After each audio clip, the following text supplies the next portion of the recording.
जय जय रघुवीर समर्थ. समर्थ आपल्याला आज नवविधा भक्ती नाम ह्या समासावर निरूपण सांगतात. दशक चौथा श्रीमद श्री दासबोध, दशक चौथा नवविधा भक्ती नाम, त्यातील समास तिसरा नामस्मरण भक्ती नाम. समर्थ सांगतात की मागा निरूपले कीर्तन, मागा निरूपले कीर्तन, जे सकळास करी पावन, आता ऐका विष्णू स्मरण तिसरी भक्ती. समर्थ म्हणतात की मागच्या समासात आपण कीर्ती भक्ती या समासावर निरूपण ऐकले. आता समर्थ आपल्याला नामस्मरण भक्ती या समासावर निरूपण सांगतात. म्हणून समर्थ म्हणतात की स्मरण देवाचे करावे, अखंड नाम जपत जावे, नामस्मरणे पावावे समाधान. समर्थ म्हणतात की अखंड जर आपण भगवंताचं, त्या ईश्वराचं, परब्रह्माचं जर नामस्मरण केलं तर आपल्याला सुख आणि शांती आणि समाधान प्राप्त होणार आहे.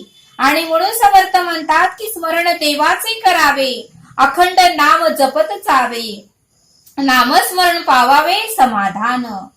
समर्थ सांगतात की नित्य नेम प्रतकाली, मध्यान्हकाळी सायंकाळी, नामस्मरण सर्व कार्य करीत जावे. समर्थ म्हणतात की नामस्मरणासाठी कोणत्याही प्रकारचा वेळ काळ हा ठरवून दिलेला नसतो. नामस्मरण हे कधीही कुठल्याही काळामध्ये आपण करू शकतो. आपण आनंदात असल्यावर करू शकतो, आपण दुःखात असल्यावर करू शकतो, आपण संकटात असल्यावर करू शकतो, आपल्यावर कुठलीही परिस्थिती आली तरीही आपण नामस्मरण करू शकतो. आणि म्हणून समर्थ म्हणतात की नामस्मरणाला कोणत्याही प्रकारचा काळ हा ठरवून दिलेला नाही. नामस्मरण हे आपण कुठल्याही काळामध्ये करू शकतो. म्हणून समर्थ म्हणतात की नित्य नेम प्रतकाली, मध्यान्हकाळी सायंकाळी, नामस्मरण सर्व काळ करीत जावे.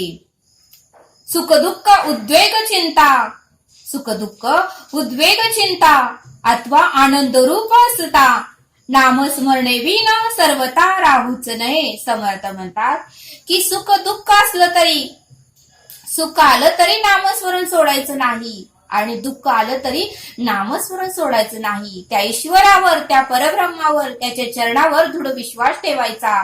कारण तो प्रत्येक क्षणाला, प्रत्येक वेळेला, प्रत्येक परिस्थितीला आपली परीक्षा घेत असतो.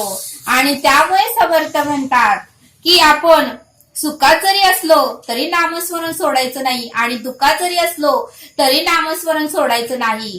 कारण सुख हे कायम वस्तीला येत नाही आणि दुःख ही कायम वस्तीला येत नाही. कारण दुःख आलं की सुख येणार आहे आणि सुख आलं की दुःख येणार आहे. मृत्यू येईपर्यंत हे चक्र चालूच राहणार, हे कधीही बंद होणारच नाही. प्रत्येकाच्या आयुष्यात प्रसंग येणार आहे, प्रत्येकाच्या आयुष्यात वाईट प्रसंग येणार आहे, चांगले प्रसंग येणार आहे, प्रत्येकाला दुःखही होणार आहे, प्रत्येकाला आनंदही मिळणार आहे. त्यामुळे समर्थ म्हणतात की कोणताही काळ असू दे, कोणतीही वेळ असू दे, तू फक्त नामस्मरण कर, नामस्मरण तू सोडूच नको, असं समर्थ आपल्याला इथे सांगतात. समर्थ म्हणतात की हरुषकाळी विषमकाळी, पूर्वकाळी प्रस्तावकाळी, विश्रांतकाळी निद्राकाळी नामस्मरण करावे. समर्थ म्हणतात की नामस्मरण ही कुठल्या काळामध्ये करू शकतो आपण. आपण झोपताना करू शकतो, निद्राकाळी आपल्याला अर्धवट झोपेत असताना आपण ईश्वराचं ध्यान करू शकतो. आपण विषम काळीही नामस्मरण करू शकतो, पर्व काळीही नामस्मरण करू शकतो, प्रस्ताव काळीही आणि विश्रांती काळीही आपण नामस्मरण करू शकतो, असं समर्थ आपल्याला इथे सांगतात. समर्थ म्हणतात की कोडे साकडे संकट, कोडे साकडे संकट, नाना संसार खटपट, अवस्था लागता चटपट, नामस्मरण करावे. समर्थ म्हणतात की कोडे साकडे संकट म्हणजे कोणत्याही प्रकारचं संकट आलं तरी त्या नामस्मरणाला सोडायचं नाही आणि कोणतीही परिस्थिती आली तरी अखंड त्या भगवंताचं नामस्मरण करायचं. समर्थ म्हणतात की वारा असतो पण आपल्याला दिसत नाही, त्या वाऱ्याचा स्पर्श आपल्या देहाला होतो पण वारा मात्र आपल्याला दिसत नाही. समर्थ म्हणतात की फुलांचा सुगंध सर्व दरवळतो, सर्वीकडे दरवळतो, तो आपल्याला दिसत नाही पण सुगंध मात्र आपल्याला येतो. तसं समर्थ म्हणतात की चंदनाच्या झाडाचाही सुगंध सर्वकडे दरवळतो. चंदनाच्या झाडाचा सुगंधही सर्वकडे दरवळतो. तो सुगंध चंदनाचा आहे हे आपण ओळखतो, पण तो सुगंध मात्र आपल्याला दिसत नाही. तसं समर्थ म्हणतात की परमेश्वर चराचरामध्ये, सृष्टीमध्ये, आपल्या हृदयात, आपल्या आजूबाजूला, आपल्या चहूबाजूला आहे. फक्त तो आपल्याला दिसत नाही. ती अनुभवण्याची गोष्ट आहे. परमेश्वराचे अस्तित्व आहे, ती प्रचिती घेण्याची गोष्ट आहे, ती अनुभवण्याची गोष्ट आहे, असं समर्थ आपल्याला इथे सांगतात. म्हणून समर्थ म्हणतात की चालता बोलता धंदा करिता, चालता बोलता धंदा करिता, खाता जीविता सुखी होता, नाना उपभोग भोगिता, नाम विसरू नये. समर्थ म्हणतात की चालताना बोलताना धंदा करताना नामस्मरण करावे. समर्थ म्हणतात की आपण कोणत्याही प्रकारचा धंदा करत असाल, व्यापार करत असाल किंवा नोकरीला जात असाल तर त्या ठिकाणी अखंड आपल्या मुखामध्ये नामस्मरण पाहिजे. समर्थ म्हणतात की डोळे काम करतात, हात काम करतं, पाय काम करतं, मग आपली वैखरी काहीच काम करत नाही. त्या वैखरीने अखंड चालता बोलता धंदा करिता, ह्या वैखरीने अखंड नामस्मरण केलं पाहिजे, असं समर्थ आपल्याला इथे सांगतात.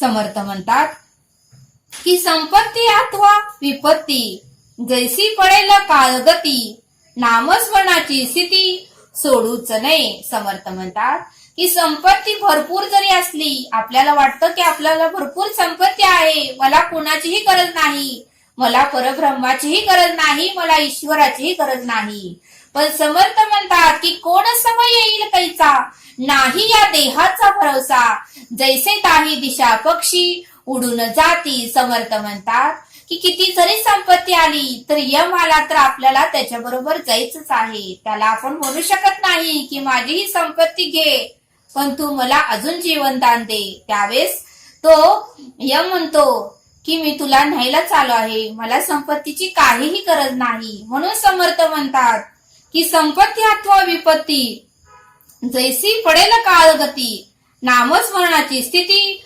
सोडूच नये, असं समर्थ आपल्याला इथे सांगतात. वैभव सामर्थ्य आणि सत्ता, वैभव सामर्थ्य आणि सत्ता, नाना पदार्थ चालता, उत्कृष्ट भाग्यश्री भोगिता, नामस्मरण सोडू नये. समर्थ म्हणतात की किती जरी वैभव असलं, किती जरी सामर्थ्य असलं तरी, आणि आपल्याला किती जरी उपभोग आपल्याला संपत्तीचा आपण करत असलो तरी तुम्ही नामस्मरण सोडू नका. कारण समर्थ म्हणतात की वेळ काळ सांगून येत नाही, त्यामुळे आपला पुण्याचा साठा नेहमी आपण साठवतच राहायला पाहिजे. म्हणून समर्थ म्हणतात की जोपर्यंत आहेस तरुण घे परमार्थ करून, जोपर्यंत आहेस तरुण घे परमार्थ करून, एक दिवशी जाशील मरून, परत यावं लागेल 84 धरून. आणि म्हणून समर्थ म्हणतात की अखंड त्या ईश्वराचं, त्या परब्रह्माचं आपल्याला ध्यान करता आलं पाहिजे, असं समर्थ आपल्याला इथे सांगतात. आधी अवदसा मग दासा, अथवा दिस उपरी अवदसा, प्रसंग असो भरतैसा, परंतु नाम सोडू नये. समर्थ म्हणतात की आधी अवदसा मग दासा, म्हणजे जर आपण अगोदर खूप गरीब असो, आपली हालाकीची परिस्थिती असेल, आपल्याला 2 टाइम अन्न सुद्धा वेळेवर भेटत नसेल, एवढी आपली जर परिस्थिती गरीब असताना तरीही आपण नामस्मरण सोडायचं नाही. आणि मग ज्या वेळेस आपली गरीब परिस्थिती असताना आपण नामस्मरण तर सोडायचंच नाही, पण गरिबीतून ज्यावेळेस आपण श्रीमंत होतो त्यावेळेस सुद्धा त्या ईश्वराला विसरायचं नाही. त्यावेळेस त्या ईश्वराचंही अखंड आपल्याला नामस्मरण करता आलं पाहिजे, असं समर्थ आपल्याला इथे सांगतात. आणि म्हणून समर्थ म्हणतात की आधी अवदसा मग दासा, अथवा दुसरे उपरी अवदसा, प्रसंग असो भलतैसा, परंतु नाम सोडू नये. म्हणजे प्रसंग कोणताही असू दे, गरिबीतून श्रीमंत होऊ दे, श्रीमंतीतून गरीब होऊ दे, कुठला जरी प्रसंग आला तर त्या ईश्वराला मात्र विसरायचं नाही, त्या परब्रह्माला मात्र विसरायचं नाही, असं समर्थ आपल्याला इथे सांगतात. नामे संकटे नासती, नामे विघ्न निवारती, नामस्मरणे पाविजे ती उत्तम पदे. समर्थ म्हणतात की नामस्मरण केलं तर मोठी मोठी संकटही नष्ट होतात. समर्थ म्हणतात की अखंड जर नामस्मरण केलं तर मोठी मोठी संकटही नष्ट होतात. आणि म्हणून समर्थ म्हणतात की त्या परब्रह्माचं आपल्याला नामस्मरण करता आलं पाहिजे. त्या ईश्वराचं कोणत्याही परिस्थितीमध्ये आपण नामस्मरण केलं पाहिजे असं समर्थ आपल्याला ते सांगतात. म्हणून समर्थ म्हणतात की नामे संकटे नासती, नामे विघ्न निवारती, नामस्मरणे पाविजेती उत्तम पदे. समर्थ म्हणतात की भक्त प्रल्हादाला तर त्याच्या वडिलांनी खूप त्रास दिला, पण भक्त प्रल्हादाने मात्र नारायणावर दृढ विश्वास ठेवला. का तर माझा नारायण आज ना उद्या मला यातून सोडवणार, मला या त्रासातून, मला या वेदनेतून, मला या दुःखातून कधी ना कधी तरी मला सोडवणार. म्हणून फक्त प्रल्हादाला त्या वडिलांनी किती त्रास दिला. उकळत्या पाण्यात टाकलं, मोठ्या मोठ्या गडावरून खाली टाकलं. अग्नीची परीक्षा त्या प्रल्हादाला द्यावी लागली. तरीही लहान प्रल्हाद कधीही घाबरला नाही, कारण त्याचा दृढ विश्वास त्याच्या परब्रह्मावर होता, त्याच्या नारायणावर होता. आणि त्या दृढ विश्वासावरच प्रल्हादाला वाचवायला परमेश्वर आला. नृसिंह रूपामध्ये परमेश्वर त्याला वाचवण्यासाठी आला. त्याचे वडील म्हणले, या खांबामध्ये तुझा नारायण आहे का, मला दाखव. त्यावेळेस प्रल्हादाने विश्वासाने सांगितलं, माझा परब्रह्म सगळीकडे आहे, माझा परब्रह्म सृष्टीमध्ये सगळीकडे आहे, तुमच्यात आहे, माझ्यात आहे, या खांबात आहे, या दारात आहे, सर्वकडे तो व्यापून उरलेला आहे. त्यावेळेस त्याचे वडील म्हणले, मला दाखव. त्यावेळेस मात्र भक्त प्रल्हादाने अखंड नारायणाचे नामस्मरण केले आणि त्या खांबातून नरसिंह अवतार म्हणजे परमेश्वर अवतरले आणि त्यांनी भक्त प्रल्हादाला दर्शन दिले आणि त्याच्या वडिलांचाही वध केला. म्हणून समर्थ म्हणतात की नामे संकटे नासती, नामे विघ्न निवारते, नामस्मरणे पाविजेती उत्तम पदे. भूत पिशाच नाना छंद, ब्रह्माग्रिके ब्रह्मन समद, मंत्रचर नाना खेद, नामनिष्ठ नासती. समर्थ म्हणतात की कोणतेही बाहेरच आपल्याला त्या नामस्मरण केलं तर बाधा होणार नाही, कोणतेही बाहेरची बाधा आपल्याला होणार नाही. चेटकू चालकू या सुद्धा विद्येचा आपल्यावर प्रभाव होणार नाही. नामस्मरणामुळे ती विद्या आपल्यापासून दूर जाते. आणि म्हणून समर्थ म्हणतात की भूत पिशाच नाना छंद, ब्रह्मगिरी ब्राह्मण संबंध, मंत्रचर नादा खेद, नामानिष्ठ नासती. नामे विषबाधा हरती, नामे छेड चाटकी नासती, नामे होय उत्तम गती, अंतकाळी. समर्थ म्हणतात की नामस्मरण केलं तर विष बाधाही होत नाही. समर्थ म्हणतात की मीराबाईंनाही त्यांच्या सासरच्या लोकांनी खूप त्रास दिला, तिलाही विषाचा पेला दिला. त्यावेळेस तिने तो विषाचा पेला परब्रह्माचा प्रसाद आहे म्हणून पिला, पण साक्षात श्रीकृष्णाची मूर्ती निरी झाली. हो, साक्षात श्रीकृष्णाची मूर्ती निरी झाली. बघा, संत आपल्या भक्तासाठी परब्रह्म स्वतःकडे सर्व काही संकट ओढवून घेतो. विषाचा पेला मीराबाईंनी पिला, पण त्याचा त्रास मात्र परब्रह्म श्रीकृष्णांना झाला. आणि म्हणून समर्थ म्हणतात की नामे विषबाधा हरती, नामे चेटकी नासती, नामे होय उत्तम गती, अंतकाळी. कोणत्याही प्रकारची वाईट विद्या आपल्याला या नामस्मरण केलं तर लागू होत नाही. म्हणून अखंड आपल्या मुखामध्ये त्या ईश्वराचं परब्रह्माचं नाम पाहिजे असं समर्थ आपल्याला इथे सांगतात. बालपणी तारुण्य काळी, कठीण काळी वृद्धापकाळी, सर्व काळी अंतकाळी नामस्मरण असावे. समर्थ म्हणतात की बालपणी म्हणजे लहान असतानाही आपण त्या परब्रह्माचं नाव घेतलं पाहिजे, नाम घेतलं पाहिजे. तरुणपणातही आपण त्या परब्रह्माचं नाव घेतलं पाहिजे. कठीण काळी म्हणजे वाईट परिस्थिती, त्रास होत असेल, सगळीकडे संकट असतील, काहीही सुचत नसेल, त्यावेळेसही त्या परब्रह्माचं नाव घ्यावं. वृद्धापकाळी ज्यावेळेस आपण म्हातारं होतो, ज्यावेळेस आपले अवयव काम करत नाही, डोळे त्रास होतात, आपल्याला कोणता ना कोणता तरी रोग चालू होतो, वृद्धापकाळी त्या संकटातून सोडवा, यासाठी आपल्याला नामस्मरण करता आलं पाहिजे असं समर्थ आपल्याला इथे सांगतात. म्हणून समर्थ म्हणतात की बालपणी तारुण्य काळी, कठीण काळी वृद्धापकाळी, सर्व काळी अंतकाळी नामस्मरण असावे. नामाचा महिमा जाणे शंकर, नाना उपदेशी विश्वेश्वर, वारणासी मुक्ती क्षेत्र, राम नामे करुणिया. समर्थ म्हणतात की नामाचा महिमा शंकरही जाणतो, कारण शंकरानेही ज्या वेळेस शंकराला संकट आले त्या वेळेस शंकराने प्रभू श्रीरामांचेच नामस्मरण केले. ज्या वेळेस शिवशंकरांना संकट आले त्या वेळेस प्रभू शिवशंकरांनीही श्रीरामाचेच नाव घेतले. म्हणून समर्थ म्हणतात की नामाचा महिमा जाणे शंकर, जना उपदेशी विश्वेश्वर, वारणासी मुक्ती क्षेत्र, राम नामे करुणिया. उपराट्या नामासाठी वाल्मिक तरला उठाउटी, भविष्य बदला शतकोटी, चरित्र रघुनंदनाचे. समर्थ म्हणतात की वाल्मिक याने तर 7 रांजण भरले होते, याचे तर पापाने 7 रांजण भरले होते.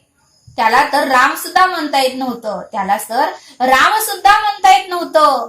त्याने मरा चालू केलं आणि त्या शब्दाचं राम तयार झालं, त्या शब्दाचं राम तयार झालं आणि त्याच अखंड नामस्मरणामुळे आज वाल्मिक ऋषी म्हणून ते प्रसिद्ध झाले आणि त्यांना एवढी विद्या प्राप्त झाली, एवढं त्यांचं पुण्य वाढलं की त्यांनी रामायण सुद्धा लिहून काढलं.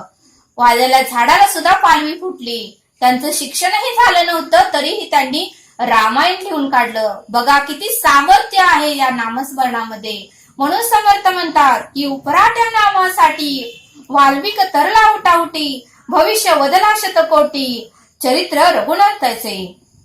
हरिनाम प्रल्हाद तरला, नाना आघातापासून सुटला, नारायणे नाम पावन झाला, अजामिळ. समर्थ म्हणतात की भक्त प्रल्हादही अखंड नामस्मरणामुळेच तरला आणि अजामेळाने तर शेवटच्या काळी सुद्धा नामस्मरण केलं नाही. त्याच्या मुलाचं नावच नारायण होतं आणि शेवटी फक्त नारायणा कुठं गेलाय एवढं त्यांनी हाक मारली आणि त्याच नामस्मरणामुळे त्याला मुक्ती प्राप्त झाली. म्हणून समर्थ म्हणतात की हरिनाम प्रल्हाद तरला, नाना अगाधापासून सुटला, नारायणी नामे पावन झाला, अजामेळ. नामे पाषाण तरली, असंख्यात भक्त उद्धारले, महापापी तेची झाले परम पावित्र. समर्थ म्हणतात की नामस्मरणामुळे पाषाणही तरतात. समर्थ म्हणतात की ज्यावेळेस श्रीरामांना लंकेमध्ये जायचं होतं त्यावेळेस दगडावर, प्रत्येक दगडावर श्रीराम समर्थ असं लिहिलं होतं आणि ते दगड पाण्यात टाकले तर ते पाषाण, ते दगडही पाण्यात तरू लागले. कशामुळे? तर त्या दगडावर श्रीराम समर्थ लिहिलं होतं म्हणून ते पाण्यामध्ये तरले. एवढं सामर्थ्य नामस्मरणात आहे असं समर्थ आपल्याला इथे सांगतात. म्हणून समर्थ म्हणतात की नामे पाषाण तारले, असंख्यात भक्त उद्धरले, महापापी तेची झाले परम पावित्र्य. म्हणजे किती जरी पापी व्यक्ती असला तरी नामस्मरणामुळे त्याचं सर्व पाप धुतलं जातं आणि तो पवित्र होतो असं समर्थ आपल्याला ते सांगतात. परमेश्वराची अनंत नामे, स्मरता तारीचे नित्य नेमे, नामस्मरण करता एमे पाधीजे ना. समर्थ म्हणतात की परमेश्वराची अखंड नाम आहे, परमेश्वराची अखंड नामे आहेत. आपण भक्तिभावाने आपल्याला ज्या देवावर भक्ती आहे त्या देवाची आपण जर नामस्मरण केलं तर आपल्याला कुठल्याही प्रकारचा त्रास होणार नाही आणि अखंड नामस्मरण केलं तर सुख शांतीच मिळणार आहे असं समर्थ सांगतात. म्हणून समर्थ म्हणतात परमेश्वराची अनंत नामे, स्मरता तारीचे नित्य नेमे, नामस्मरण करता एमे बाधीजे नाम. सहस्र नामामध्ये कोणी एक म्हणती होतेस सार्थक, नाम स्मरता पुण्य श्लोक होईजे स्वय. समर्थ म्हणतात की सहस्र नामामध्ये कोणी एक म्हणता होते सार्थक. भरपूर नामस्मरण आहे, त्यामधलं कोणतंही जर आपण अखंड नामस्मरण केलं तर त्याचंही सार्थक होणारच आहे. कारण पावसाचं पाणी, नद्याचं पाणी, तलावाचं पाणी, ओढ्याचं पाणी हे सर्व काही परत समुद्रालाच जाऊन भेटतं. तसं कोणत्याही परमेश्वराचं आपण नामस्मरण केलं, कोणत्याही देवाची भक्ती केली तर एक परब्रह्मालाच जाऊन भेटणार आहे. एक परब्रह्माच्या चरणाशी जाऊन भेटणार आहे. आणि म्हणून समर्थ म्हणतात की सहस्रनामामध्ये कोणी एक म्हणता होतेस सार्थक, नाम स्मरता पुण्य श्लोक होई जे स्वयं. काहीच न करुणी प्राणी राम नामे जपे वाणी, तेने संतुष्ट चक्रपाणी भक्ता लागी. समर्थ म्हणतात की मनुष्याने काहीच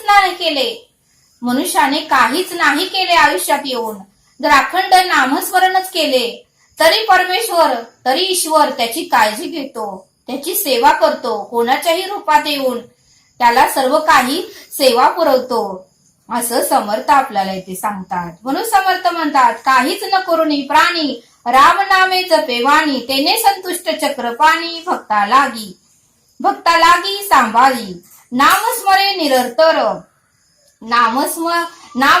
निरंतर ते जाणावे पुण्य शरीर, महादोषाचे गिरीवर राम नामे नासती. समर्थ म्हणतात की नामस्मरे निरंतर ते जाणावे पुण्य शरीर, महादोषाचे गिरीवर राम नामे नासती. म्हणजे समर्थ म्हणतात की आपल्याला कोणताही त्रास असेल, कोणताही जर आजार असेल, तर आपला कोणत्याही प्रकारचा दोष असेल तर अखंड जर त्या ईश्वराचं नामस्मरण केलं तर थोडं थोडं ते कमी होत जाणार आहे आणि आपला देह शुद्ध आणि पवित्र होणार आहे असं समर्थ आपल्याला इथे सांगतात. अगाध महिमा न वचे वदला, नामे बहुत जन उद्धारला, हळहळापासून सुटला प्रत्यक्ष चंद्रमौली. समर्थ म्हणतात की अगाध महिमा न वचे वदला, नामे बहुत जन उद्धारला, हळहळापासून सुटला प्रत्यक्ष चंद्रमौली. समर्थ म्हणतात की प्रभू शिवशंकर हे प्रत्येक संकटाच्या वेळेस श्रीरामांचेच नामस्मरण करत होते आणि म्हणूनच प्रत्येक संकटाच्या वेळेस शिवशंकर हे त्या संकटातून सुटले. का तर त्यांनी अखंड त्या श्रीरामांचे नामस्मरण केले असं समर्थ आपल्याला इथे सांगतात. चहुवर्ण नामधिकारी, नामी नाही लहान थोर, जड मुड पहिलं पार पावती नामे. समर्थ म्हणतात की चहुवर्ण नामाधिकारी, नामी नाही लहान थोर, जड मुड पहिलं पार पावती नामे. समर्थ म्हणतात की नामस्मरण हे लहान थोर व्यक्ती लहान आहे मी का करू असं म्हणू नका. प्रत्येकाने नामस्मरण केलं पाहिजे. लहान व्यक्तीने, मोठ्या व्यक्तीने, तरुण व्यक्तीने आणि म्हाताऱ्या व्यक्तीने. म्हणून समर्थ म्हणतात की चहुवर्ण नामाधिकारी, नामी नाही लहान थोर, जड मुड पहिलं पार पावती नामे. म्हणून नामाखंड स्मरावे, रूपमणी आठवावे, तिसरी भक्ती सभावे निरुपली. म्हणून समर्थ म्हणतात की म्हणून नामाखंड स्मरावे, रूपमणी आठवावे, अखंड नामस्मरण करावे. या डोळ्याची पुण्याई श्रीरामांचे आणि परब्रह्माचे रूप पाहून तृप्त करून घ्यावे. या डोळ्याची ही पुण्याई वाढवावी, हाताची पुण्याई वाढवावी, पायाने सत्कर्म तीर्थयात्राच करावी आणि अखंड या देहाची पुण्याई वाढवावी. म्हणून समर्थ म्हणतात की म्हणून नाम अखंड स्मरावे, रूपमणी आठवावे, तिसरी भक्ती सभावे निरुपली. इति श्री दासबोध गुरु शिष्य संवादे नामस्मरण भक्ती नाम समास तिसरा. असं समर्थाने नामस्मरण भक्ती निरूपण नाम आपल्याला येथे निरूपण सांगितले. समर्थ आपल्याला एक श्लोक सांगतात. जगी पाहता देव हा अन्नदाता, तया लागली तत्वता सार चित्ता, तयाचे मुखी नाम घेता पुकाचे, मना सांग पारे तुझे काय वेचे. या श्लोकाचा अर्थ समर्थ सांगतात की उघड्या डोळ्यांनी जगाकडे पाहिले तर सूक्ष्म जीवापासून विशाल काय प्राण्यापर्यंत भगवंत सर्वांचा अन्नदाता आहे. समर्थ म्हणतात की उघड्या डोळ्यांनी जगाकडे पाहिले तर सूक्ष्म जीवापासून विशाल काय प्राण्यापर्यंत भगवंत सर्वांचा अन्नदाता आहे. तोच सर्वांचा योग क्षेम चालवतो. मग हे म्हणा कृतज्ञता म्हणून त्याचे फुकटचे नाम मुखाने घेण्यात तुझं काय जाते. हे म्हणा मुखाने त्याचे नाम घेण्यात तुझे काय जाते. त्या भगवंताविषयी इतकीही आपुलकी तुझ्या हृदयात नाही का. त्या भगवंताविषयी इतकी आपुलकी तुझ्या हृदयात नाहीत का. असा या श्लोकाचा अर्थ समर्थांनी आपल्याला येथे सांगितला. तरी आता आपण येथेच थांबूया. भेटूया पुढील भागात. धन्यवाद आणि जय सद्गुरू.